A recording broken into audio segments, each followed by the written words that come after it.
بسم اللہ الرحمن الرحیم الحمد للہ رب العالمین الصلاة والسلام علی اشرف الانبیاء والمرسلین خاتم النبیین مدنی المکی طٰ یاسین مزمل المدثر رحمٰ للعالمین شفیعنا انشاء اللہ محمد مصطفیٰ بالقاسم محمد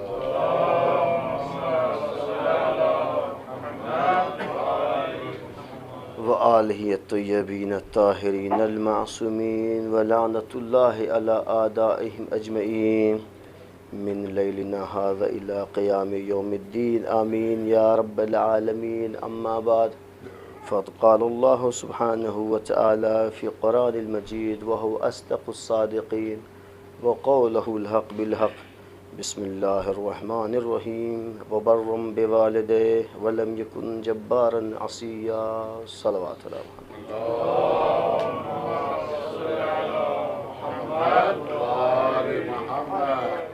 اللہ سبحانہ وتعالی قرآن مجید میں ہمارے والدین کی عظمت اور منزلت بیان فرما رہا ہے اور متعدد مقام پر والدین کے وقار، والدین کی عزت، والدین کے مقام کو بیان کیا ہے۔ اللہ نے قرآن مجید میں ہمارے والدین، آپ کے والدین کی عظمت و وقار کو بیان کر رہا ہے، اور ایک بار نہیں متعدد مقام پر ہمارے والدین، ہمارے ماں باپ کی عظمت کا اقرار بھی کیا ہے اور یاد بھی دلایا ہے، کیونکہ والدین روئے زمین پر عرش الہی کا ایک نایاب تبرک ہے۔ اس لیے کہ اگر ہم والدین کے احترام اور والدین کی منزلت کو دیکھیں تو قرآن مجید کی آیات اور قرآنی مزاج اس بات کا گواہ ہے کہ جناب لقمان کی شخصیت سے سبھی واقف ہے۔ جب جناب لقمان نے بیٹھایا سب کو اور بتایا کہ شرک و الحاد ضرر کا باعث ہے، تکبر و غطرسہ انسان کو برباد و نیست و نابود کر دیتا ہے، اس کے علاوہ اسلامی تعلیمات اور اخلاقی بلندیاں، اخلاقی درجات بیان کیا، اور جیسے ہی مسئلہ آیا والدین کا تو لقمان خاموش ہو گئے، تو اللہ نے کہا وَوَصَّيْنَا الْإِنسَانَ بِوَالِدَيْهِ، اللہ وصیت کرتا ہے والدین کے بارے میں۔ یعنی جب مسئلہ آتا ہے، معاملہ ہوتا ہے والدین کا، تو نبی خاموش ہو جاتا ہے، اللہ گویا ہوتا ہے۔ یہ والدین کا مقام ہے، یہ والدین کا رتبہ ہے۔ اور اگر قرآن کے آیات پر اور قرآن کے پر غور و فکر کریں تو محسوس آپ کریں گے کہ اللہ نے جب ایک نبی کا تعارف کروانا چاہا تو اس نبی کے تعارف نے جس چیز کا استعمال کیا ہے وہ یہ ہے کہ وہ برم بوالدیہ، وہ اپنے والدین کا فرما بردار ہے۔ گویا اللہ ایک نبی کے تعارف میں والدین کی اطاعت کو عنوان بنا رہا ہے۔ توجہ فرما رہے ہیں۔ دیکھیں، تعارف کی کئی اقسام ہوتے ہیں، اور جب تعارف ایک عام انسان کا ہو تو بڑا آسان ہو جاتا ہے، مگر تعارف کسی ایسے انسان کا کرایا جائے جو نبی کی حیثیت رکھتا ہو، کیونکہ نبی اپنے وقت کا کامل ترین انسان ہوتا ہے، مکمل ترین انسان ہوتا ہے، کیونکہ نبی عقل و شعور کے اعتبار سے، علم و معرفت کے اعتبار سے، عفت و عصمت کے اعتبار سے، شہامت و شجاعت کے اعتبار سے، ثقافت و صداقت کے اعتبار سے، ہر اعتبار سے فرد فرید ہوتا ہے، وحید عصر ہوتا ہے، فرد دہر ہوتا ہے۔ جب اس کا تعارف کروانا ہوا تو اللہ نے کہا کہ اس نبی کی خاصیت یہ ہے کہ یہ نبی اپنے والدین کا اطاعت گزار ہے۔ توجہ فرمائیے۔ اسی طریقے سے اگر آپ قرآن کا تعارف دیکھیں گے تو دیکھیں، میں نے کہا کہ نبی کا جب تعارف ہوا تو اللہ نے ایک صفت کا استعمال کیا، ایک صفت کو عنوان بنایا، وہ ہے کہ وہ اپنے والدین کا عبادت اطاعت گزار ہے۔ عام طور پر جب کوئی انسان میں کوئی خاصیت نہ ہو، اس کا تعارف کروانا ہو تو ظاہر سی بات ہے کسی بھی عنوان سے اس کا تعارف ہو سکتا ہے، مگر نبی جو ہر اعتبار سے ممتاز ہو، ہر اعتبار سے کامل و اکبر ہو، جب اس کا تعارف کروانا ہو تو یاد رکھیے گا یہاں پر چیزیں پلٹ جاتی ہیں تعارف کروانے والے کی طرف۔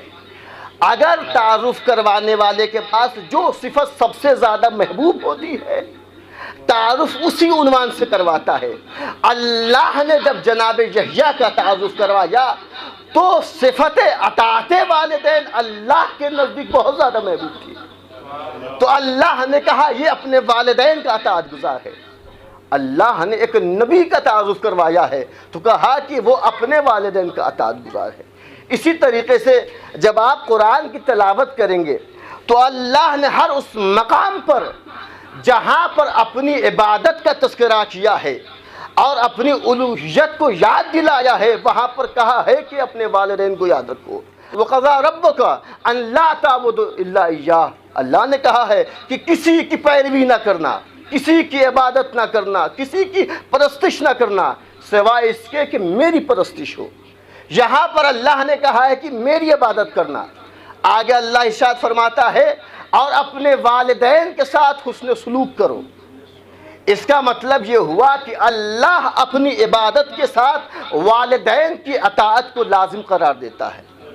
اور یہاں پر ایک چیز اور توجہ فرمائیں، اللہ نے جب کہا کہ میری عبادت کرو تو یاد رکھیے گا جب انسان اللہ کی عبادت کرتا ہے تو عبادت کر کے یہ ضروری نہیں ہے کہ انسان نے اللہ کا حق ادا کر دیا، اللہ کی الوہیت اللہ کی عبودیت کا پورا حق ادا کر دیا، نہیں، اللہ نے کہا کہ بس یہ تمہارا محاولہ ہے لیکن ہماری عبادت محال ہے۔ اسی طریقے سے ساتھ میں اللہ نے عبادت کے ساتھ کہا ہے کہ والدین کی اطاعت کرو۔ گویا اللہ بتانا چاہ رہا ہے کہ یاد رکھنا جیسے میری عبادت ناممکن ہے، کما حق میری عبادت نہیں کر سکتے، اسی طریقے سے والدین کی اطاعت بھی کما حق نہیں کر سکتے۔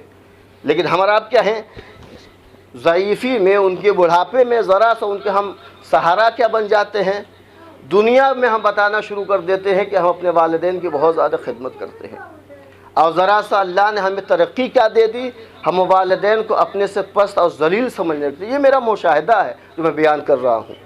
لیکن آپ قرآن کی تعبیرات پر غور کریں، قرآن کو پڑھیں، اور کتنی خوبصورت تعبیر جب اللہ نے اپنے والدین اور والدین کے سامنے پیش ہونے کے لیے کہا تو کہا وَاخْفِضْ لَهُمَا جُنَاحَ الذُّلِّ مِنَ الرَّحْمَةِ، ان کے سامنے اپنے پروں کو سمیٹ لو، ان کے سامنے اپنے بازوؤں کو سیکوڑ لو۔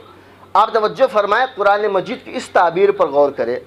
قرآن مجید نے کہا ہے کہ اپنے والدین کے ساتھ جب جاؤ تو اپنے پروں کو سمیٹ لو۔ دیکھیے جب پرندہ اڑنا چاہتا ہے تو اڑتے وقت پرندہ اپنے پروں کو پھیلاتا ہے، اور جس قدر وہ پروں کو پھیلاتا چلا جائے گا بلندیاں اسے نصیب ہوتی چلی جائیں گی۔ یعنی انسان جب اپنے والدین کے پاس اٹھنا چاہے تو اپنے پروں کو خوب پھیلائے، اتنا پھیلائے کہ عالم بن جائے، متقی بن جائے، آیت اللہ بن جائے، علامہ بن جائے، انجینئر بن جائے، ڈاکٹر بن جائے۔ اللہ چاہ رہا ہے کہ اپنے والدین کے سامنے سے ہٹو تو اپنے پروں کو پھیلاؤ۔ لیکن خاصیت کیا ہے، جب پرندہ دوبارہ زمین پر اترتا ہے تو اپنے پروں کو سمیٹتا ہے، جیسے جیسے پروں کو سمیٹتا ہے زمین پر آ جاتا ہے۔ اللہ یہی کہنا چاہتا ہے کہ والدین کے سامنے نہ رہو تو جتنا من میں آئے اڑو، مگر جیسے والدین کے سامنے اڑنا بند کر دو، والدین کے سامنے صرف ایک مطیع فرزند کے عنوان سے بیٹھ جاؤ۔ یہ قرآن ہم سے طلب کرتا ہے جتنا من میں آئے اڑو، لیکن جب والدین کے سامنے آئے تو ایک مطیع بندہ بن کے، ایک مطیع بیٹا بن کے، مطیع فرزند بن کے بیٹھ جاؤ۔ قرآن نے ہمیں اس کی تعلیمات دی ہیں، قرآن نے ہمیں بتایا ہے کہ والدین کے حقوق کیا ہے، والدین کسے کہتے ہیں۔ یاد رکھیے گا، میں نے عرض کیا کہ عام طور پر انسان سمجھتا ہے کہ والدین کے ضعیفی میں ذرا سا ہم سہارا بن گئے، ہم والدین کے حقوق کو ہم نے ادا کر دیا۔ لیکن آپ قرآن کے عنوان سے دیکھیں، کچھ لوگ رسول السلام کے پاس ہے، قرآن نے قصہ نقل کیا ہے، کچھ لوگ رسول اللہ کے پاس ہے، قرآن کی آیت ہے وَيَسْأَلُونَكَ مَاذَا يُنْفِقُونَ، کچھ لوگ رسول اللہ کے پاس آئے پوچھنے لگے یا رسول اللہ ہم کیا خرچ کریں؟ رسول اللہ نے کہا اللہ نے کہا اے حبیب کہہ دو قل ما انفقتم من خیر، تم کچھ بھی خرچ کرو وہ خیر نہیں ہے فللوالدین، اللہ کہ جو تم والدین پر خرچ کرتے ہو۔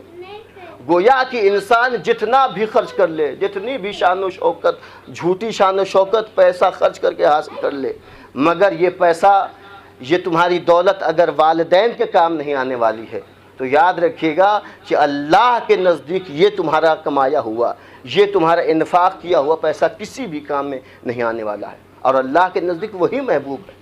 قرآن کو ہم غور سے پڑھیں، قرآن نے کہا، اسی عنوان سے ایک واقعہ نقل کیا جاتا ہے، ایک شخص کا والد بزرگ ہو گیا، بہرحال والد رسول اللہ کی خدمت میں حاضر ہوا، روتا ہوا حاضر ہوا کہ یا رسول اللہ، میرا بچہ، میرا فرزند اپنی چیزوں کو چھونے نہیں دیتا ہے۔ رسول السلام نے کہا کیا ہوا، کیوں نہیں چھونے دیتا؟ کہتا ہے کہ میں چیزوں کو برباد کر دوں گا۔ توجہ فرمائیے، رسول اللہ نے کہا اس کو بلایا جائے۔ اب جیسے رسول السلام کی خدمت میں وہ آیا، رسول اللہ نے پوچھا کیا بات ہے، تم نے اپنے والدین کو اپنی چیزوں سے روک دیا ہے، انہیں چھونے سے منع کر دیا؟ کیا ہے رسول اللہ، اب یہ ضعیف ہو چکے ہیں، یہ چیزوں کو برباد کر دیتے ہیں، میں نہیں چاہتا یہ چیزوں کو برباد کرے۔ اللہ اکبر، اتنا سننا تھا، رسول اللہ کی آنکھوں سے آنسو جاری ہو گئے اور کہنے لگے تم ان کے اس وقت اس جملے کو ادا کر رہے ہو، تمہیں یاد نہیں جب تم لاشعور تھے تم نے ان کی ہزاروں نعمتیں برباد کر دی، انہوں نے اپنا سارا نفیس و غالی تمہارے اوپر نچھاور کر دیا، مگر کبھی بھی تمہیں کسی چیز سے روکا نہیں۔ آج جب ان کے پاس شعور بھی ہے، ان کے پاس تجربہ بھی ہے، بس ہاتھوں میں ضعف ہے، اس وجہ سے تم انہیں روک رہے ہو۔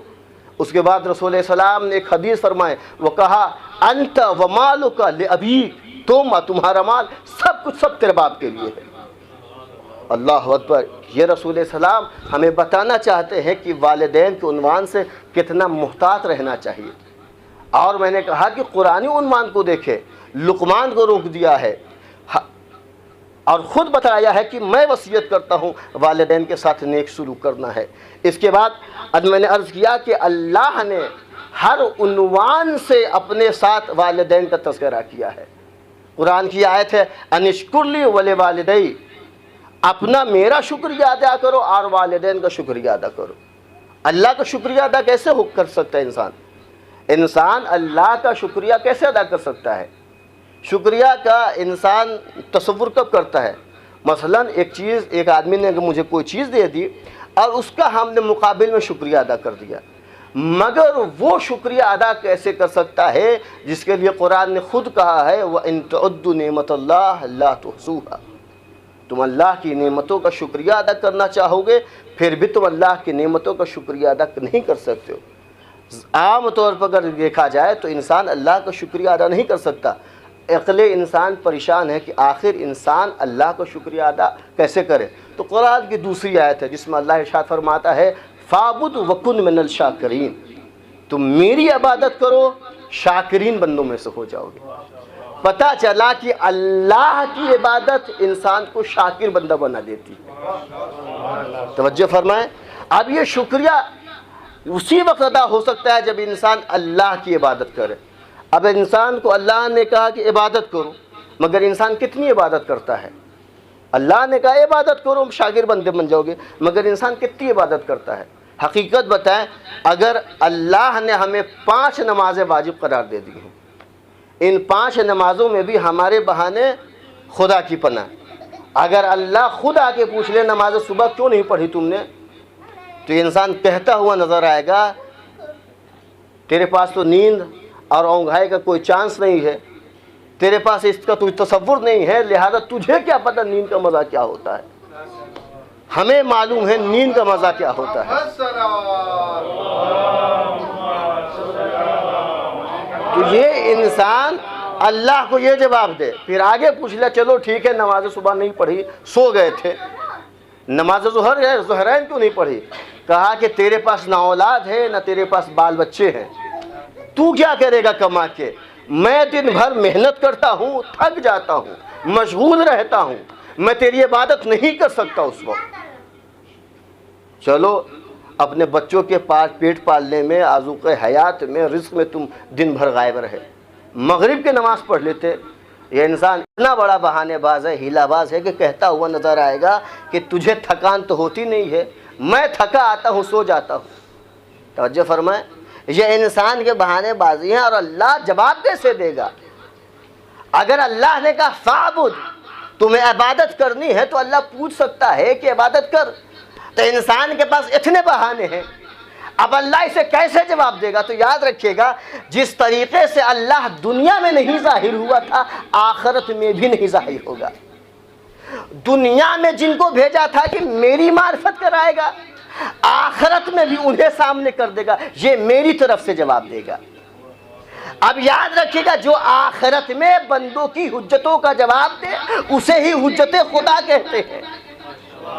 اب حجت خدا بتائیں گے، دیکھو نماز کیسے پڑھی جاتی ہے، پیروں سے تیر نکل جاتی ہے، پتہ تک نہیں چلتا ہے، زخموں سے چور رہتا ہوں، نماز ایسے ادا ہوتی ہے۔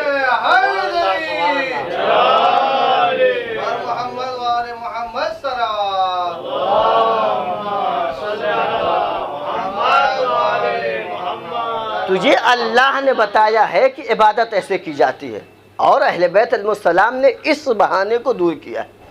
تو انسان کیا کرے؟ انسان اللہ کی عبادت کرے، شاکر بندہ بن جائے گا۔ لیکن مسئلہ ہے کہ آگے اللہ کہہ رہا ہے کہ اپنے والدین کا شکریہ ادا کرو۔ اللہ کا شکریہ اس کی عبادت کر کے ممکن ہے، لیکن والدین کا شکریہ ادا کیسے کیا جائے؟ تو اللہ جہاں پر عبادت کا حکم دے رہا ہے، جہاں کہہ رہا ہے کہ میری عبادت کرو، وہیں پر اللہ کہہ رہا ہے کہ والدین کی اطاعت کرو۔ اب والدین کی کما حق اطاعت کیسی ہوگی؟ تو آلے کہتا ہے فَلَا تَنْهَرْهُمَا وَلَا تَقُلْ لَهُمَا اُفٍّ، ان کو جھڑکو نہیں، ان کے خلاف ایک لفظ بھی نہ بولو، وَقُلْ لَهُمَا قَوْلًا كَرِيمًا، یہ والدین کا شکریہ ہے۔ لہٰذا انسان اگر چاہتا ہے کہ اللہ کی عبادت کے ساتھ، اللہ کے شکر کے ساتھ والدین کا شکریہ ادا کرے، تو ضروری یہ ہے کہ اس کا شکریہ ادا کرے جس نے اسے اس وجود کو دیا ہے، وہ یہ ہے کہ والدین کے ساتھ نیک بن کے رہے۔ اور قرآن مجید کی آپ آیات اٹھا کر دیکھ لیں، اللہ نے کئی مقام پر ایک قاعدہ بنایا ہے کہ کئی مقام پر ایک ساتھ کئی حکم دیا ہے، جیسے اقیموا الصلاۃ وآتوا الزکاۃ، اس کے بعد اطیعوا اللہ واطیعوا الرسول واولی الامر منکم، کئی طریقے کی یہ آیت مل جائیں گے۔ ان آیتوں کی خاصیت یہ ہے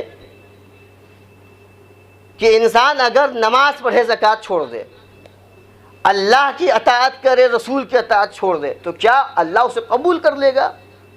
تو ہر انسان کہتا ہوا نظر آئے گا ایسا ممکن ہی نہیں ہے کہ ایک کرو ایک چھوڑ دو تو اللہ قبول کر دے گا۔ جب بھی اللہ دو کا حکم دے گا تو ضروری ہے دونوں کو بجا لائے۔ اللہ نے کہا میرا بھی شکریہ ادا کرنا ہے، والدین کا بھی شکریہ ادا کرنا ہے، تو صرف اللہ کا شکر ادا کر کے، اللہ کی عبادت کر کے حق ادا نہیں کر سکتا جب تک کہ والدین کے ساتھ حسن سلوک نہ کرے۔ لہٰذا قرآن مجید کی یہ امتیاز ہے۔ اس کے بعد غور فرمائیے، میں مختصر کر رہا ہوں، قرآن مجید کے آپ امتیازات پر غور فرمائیے۔ قرآن مجید میں دو چیزیں ہیں، دو دعائیں ہیں۔ میں نے عرض کیا کہ اللہ نے والدین بنانا ایک عظیم نعمت سے انسان کو سرفراز کیا ہے۔ خدا کرے جو والد نہیں ہیں اللہ انہیں والد بنا دے۔ دیکھیے والدین ہونا یہ امر الہی ہے۔ امر الہی کیوں ہے؟ کیونکہ والدین میں اللہ اپنی محبت کا عکس دیکھتا ہے۔ اللہ جس قدر وہ اپنے بندوں سے محبت کرتا ہے، چاہتا ہے کہ یہ بندہ ہماری محبت کو محسوس کرے، تو اللہ اسے والدین بنا دیتا ہے تاکہ انسان اپنے بچے کو چاہے۔ انسان جس قدر اپنے بچوں کو چاہتا ہے اس سے کئی گنا زیادہ اللہ اپنے بندوں کو چاہتا ہے۔ اسی وجہ سے والدین اللہ کی محبتوں کا عکس کہا جاتا ہے۔ اب والدین اللہ کی محبتوں کا عکس ہے، لیکن فرق محسوس کرے۔ اللہ نے اولاد کو حکم دیا قرآن مجید میں کہ اپنے والدین کے لیے دعا کرو۔ فرق محسوس کریں گے اولاد میں اور والدین میں۔ اللہ نے قرآن مجید میں حکم دیا کہ اپنے والدین کے لیے دعا کرو، مگر آپ قرآن کی آیات اٹھا کر دیکھ لیں، قرآن کے مزاج کو اٹھا کے دیکھ لیں، اللہ نے کہیں بھی والدین کو حکم نہیں دیا کہ اپنے بچوں کے لیے دعا کرو، بلکہ والدین نے خود دعا کی ہے کہ ہماری اولاد کو اچھی رکھو۔ اور آپ قرآن اٹھا کر دیکھ لیں، جناب زکریا کی دعا، جناب یعقوب کی دعا، جناب نوح کی دعا، ہمیشہ والدین نے چاہا کہ ہماری اولاد اچھی رہے۔ جناب نوح کو کون نہیں جانتا ہے کہ انہوں نے 950 سال صرف تبلیغ کی، اور اتنی تبلیغ کی کہ ایک کشتی بنا دی کہ جو سوار ہوگا اسے بچا لیا جائے گا۔ اور ان کا بچہ، ان کا فرزند جب پہاڑ کی چوٹیوں پر چلا گیا، اللہ کے نبی کو پتا ہے میرا بچہ مر جائے گا، میرا بچہ ڈوب جائے گا، مگر والدین کی محبت دیکھیں، ایک باپ کی محبت دیکھیں، اس حالت میں بھی آخری وقت کہہ رہا ہے بچے واپس آ جاؤ، بچے واپس آ جاؤ۔ یہ کیا ہے؟ یہ والدین کی محبت ہے جو اللہ نے ان کے دلوں میں ودیعت فرمائی ہے۔ آپ جناب زکریا کا دیکھ لیں، یہ ایک امر الہی، اس وجہ سے جناب زکریا نے کہا ربنا حب لنا من لدنک ذریہ طیبہ۔ جناب زکریا اس منصب کو سمجھتے ہیں، اس مرحلے کو سمجھتے ہیں کہ والدین بننا کتنا عظیم مرحلہ ہے، اور والدین کا کیا رتبہ ہے۔ جناب یعقوب کی دعائیں پڑھ لیں، خصوصی طور پر اگر قرآن مجید کی تلاوت کریں تو جس قدر جناب ابراہیم اپنی ذریت اور اپنی اولاد کو لے کر سیریس رہے ہیں اور دعائیں کی ہیں، اتنا کسی نبی کے لیے دعائیں نہیں ملتی ہیں۔ جناب ابراہیم جب خانہ کعبہ مکمل کر چکے تو کھڑے ہوئے، کہا اے خدا ہمیں مسلم بنا دے اور ہماری ذریت میں اسلام رکھنا۔ توجہ فرمائیے گا، یعنی اس جناب ابراہیم اپنی ذریت کو لے کر اس قدر سنجیدہ ہیں کہ وہ دعا کر رہے ہیں کہ ہماری ذریت میں اسلام کو رکھنا۔ اس کے بعد اور آگے جناب ابراہیم کی دعا کو دیکھیں۔ جناب ابراہیم کی جب اللہ نے امتحان لیا، اور ایک امتحان ایسا امتحان لیا کہ اللہ نے اس امتحان کے بعد امامت کا درجہ دیا۔ جناب ابراہیم کا امتحان بڑا سخت امتحان ہوا، کبھی مال سے امتحان ہوا، کبھی اولاد سے امتحان ہوا، کبھی جان سے امتحان ہوا، مگر اس امتحان کے بعد اللہ نے جب انہیں منصب امامت پر فائز کیا تو توجہ فرمائیے گا، تو اللہ کے اس حبیب نے کہا، اللہ کے اس خلیل نے کہا اے خدا اس امامت کو ہماری ذریت میں رکھ دے۔ یعنی توجہ فرما رہے، اس امتحان کے بعد وجود بھی جناب ابراہیم نے کہا اس امامت کو ہماری ذریت میں رکھ دے، مگر اللہ نے کہا کہ یہ امامت تمہاری ذریت میں رہے گی سوائے اس کے کہ اگر ظالم نہ ہوگا۔ توجہ فرمائیے کہ امامت کا درجہ اتنا اہم درجہ ہے کہ ابراہیم جیسا خلیل خدا بھی امتحان کے بعد اگر چاہتا ہے کہ کچھ ملے تو ذریت میں امامت ملے۔ یہ ایک نبی کا قصہ ہے، یاد رکھیے گا، اللہ نے جناب ابراہیم سے امتحان لیا، طلب کیا تھا امتحان کا، اور جناب ابراہیم اس امتحان میں کامیاب ہو گئے تو یہ منصب دیا۔ لیکن ایک شخصیت ایسی بھی نظر آتی ہے جس میں اللہ نے امتحان طلب نہیں کیا، مگر کبھی اپنی جان سے امتحان دیا، کبھی اپنی اولاد سے امتحان دیا، کبھی اپنے مال سے امتحان دیا۔ جب اللہ نے دیکھا میرا یہ بندہ بغیر ماں کے امتحان دے رہا ہے تو یاد رکھنا اب یہ امامت تمہاری ذریت میں عالمین کی امامت رکھ دوں گا۔ اور اللہ نے جناب ابراہیم کو، جناب ابو طالب کو عالمین کی امامت دے دی۔ یہ جناب ابراہیم کے امتحان کے بعد اللہ نے ان کی ذریت میں امامت کیا درجہ ایک شرط کے ساتھ رکھا، مگر جناب ابو طالب کے ذریت میں، جناب ابو طالب کے صلب میں اب یہ جو امامت للعالمین رکھا ہے وہ بغیر امتحان کے رکھا ہے، ظاہری طور پر اللہ نے طلب نہیں کیا۔ یہ ایک جناب ابراہیم قرآنی عنوان سے قرآنی تعلیم میں سب سے بزرگ والد نظر آتے ہیں، اور جناب ابراہیم کا اللہ نے خوب امتحان لیا۔ جناب ابراہیم کو کہا کہ اے ابراہیم ہم نے تمہیں اولاد دے دی، ہمیں تمہیں والد بنا دیا، مگر تمہیں امتحان دینا ہوگا۔ لیکن یاد رکھیے گا کہ انسان جب والد بن جاتا ہے تو نبی خدا کیوں نہ ہو، مگر باپ کی محبت اسے بہت ساری چیزوں سے روک دیتی ہے۔ 3 دن تک خواب دیکھا، جناب ابراہیم صبر کرتے رہے، مگر جب تیسرا دن آیا تو جناب اسماعیل نے کہا کہ بابا جان اب مجھے خدا کی بارگاہ میں حاضر کر دیجیے۔ یاد رکھیے گا کہ تسلیم کہہ رہا تھا کہ جناب اسماعیل کو قتل کر دو، ذبح کر دو، مگر باپ کی محبت کہہ رہی تھی کہ اسماعیل کو بچا لو۔ تسلیم نے ہاتھوں میں چھری دے دیا، باپ کی محبت نے آنکھوں پہ پٹی باندھ لی، اور جناب اسماعیل کو جناب ابراہیم نے لٹا دیا۔ پھر اللہ کا لطف نے کہا اے ابراہیم تمہاری محبت کے خاطر ہم اسماعیل کو بچا لیتے ہیں۔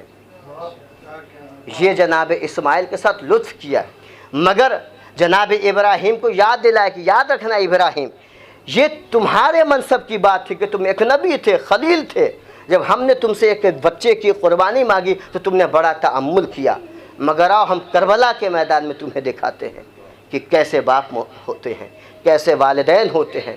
کربلا کا واقعہ کون بھول سکتا ہے؟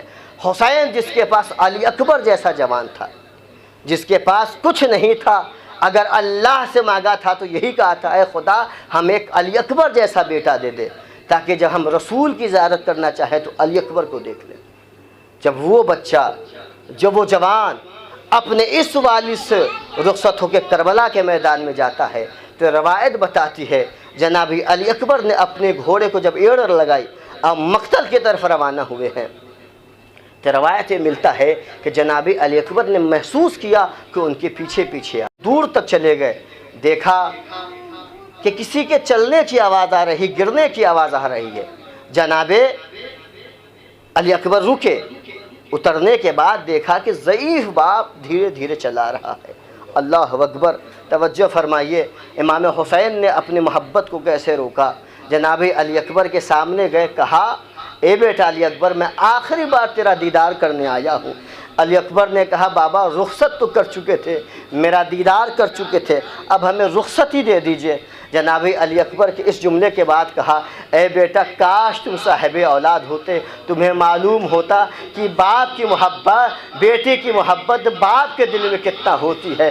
روایت بتاتی ہے جناب علی اکبر کو حسین نے دوبارہ رخصت کر دیا۔ اب جناب علی اکبر میدان کربلا میں گئے ہیں، خوب جنگ کیا، اتنا جنگ کیا کہ کوفے سے دیواروں سے فوجیں ٹکرانے لگی۔ روایت میں ملتا ہے جناب علی اکبر کو جب پیاس کا غلبہ آیا، جناب امام حسین علیہ السلام کی خدمت میں دوبارہ جناب علی اکبر آئے، کہا بابا جان پیاس مجھے مار ڈال رہی ہے، اگر ایک قطرے آب مل جاتا تو میں بتا دیتا کہ بنی ہاشم کا شیر کیسا ہوتا ہے۔ حسین نے جب اس جملے کو سنا تو حسین کا دل رونے لگا۔ توجہ فرمائیے، ایک باپ جس نے بڑی منتوں سے، بڑی دعاؤں سے کسی ایک بچے کو طلب کیا، وہ بچہ کبھی کچھ نہ مانگا ہو، اگر مانگا تو ایک قطرہ آب۔ حسین کا امتحان کربلا کے میدان میں کیسے ہوا؟ حسین نے اپنی انگوٹھی نکالی، علی اکبر کے منہ میں ڈک دی۔ جناب علی اکبر دوبارہ گئے ہیں، کربلا کے میدان میں خوب جنگ لگی، مگر ملعون نے آواز دی تم لوگوں کو کیا ہو گیا؟ 3 دن کا بھوکا پیاسا تمہیں زیر کر رہا ہے، علی اکبر کو چاروں طرف سے گھیر لو۔ روایت بتاتی ہے کربلا کے میدان میں علی اکبر کو اشقیاء نے چاروں طرف سے گھیر لیا، کسی نے تیر مارے، کسی نے تیغ مارے، ایک ملعون نے علی اکبر کے سینے پر ایک ایسی برشی ماری کہ علی اکبر گھوڑے پر نہ سنبھل سکے، زمین کربلا پر تشریف لائے، ابا کو آواز دی اے بابا جا میرا آخری سلام قبول کر لو۔ روایت بتاتی ہے جناب علی اکبر گرتے، جناب علی اکبر جیسے کربلا کے میدان پر گرے، حسین دوبارہ میدان کربلا میں گرتے پڑتے گئے۔ میں نے روایت میں دیکھا ہے جیسے ہی جناب امام حسین علی اکبر کے سامنے گئے ہیں، کہا اے علی اکبر آخری خواہش ہے تو بتا دو۔ علی اکبر نے کہا اے بابا جان کلیجے میں سینے کے کلیجے میں ایک برچھی کی انی ٹوٹی ہوئی ہے، بڑی تکلیف دے رہی ہے۔ حسین نے کربلا کے میدان میں اپنے گھٹنے کو ٹیکا، اپنے ہاتھ سے علی اکبر کے سینے سے برچھی کی انی نکالی۔ روایت بتاتی ہے کلیجے کے ساتھ ساتھ علی اکبر کی روح بھی پرواز کر جاتی۔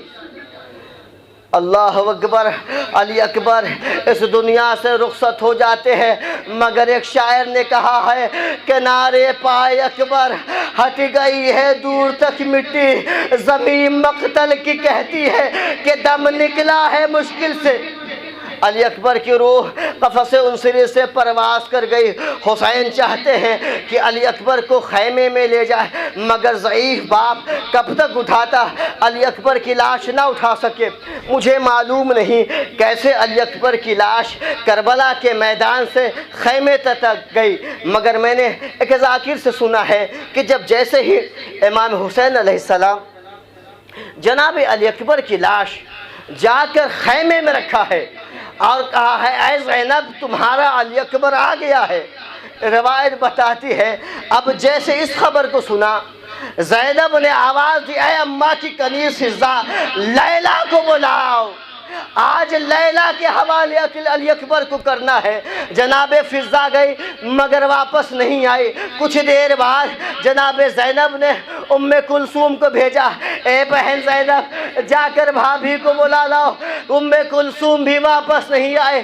روایت کے جملے ہیں جناب زینب نے اب اپنی رضا کو سنبھالا، جناب لیلا کے خیمے کے پاس گئی، کہا بھابھی زینب کب سے بلاتی ہے، تم آ کر علی اکبر کا آخری دیدار کیوں نہیں کر سکتی؟ روایت بتاتی ہے لیلا نے کہا اے شہزادی کب سے لیلا خیمے کا دروازہ تلاش کر رہی، اے زینب لیلا کی آنکھوں کی روشنی چلی گئی، لیلا کو خیمے کی دیوار نہیں سوجھتی، اے زینب لیلا کا سب کچھ چلا گیا، لیلا کی آنکھوں کی روشنی چلی گئی، آنکھوں کا نور چلا گیا۔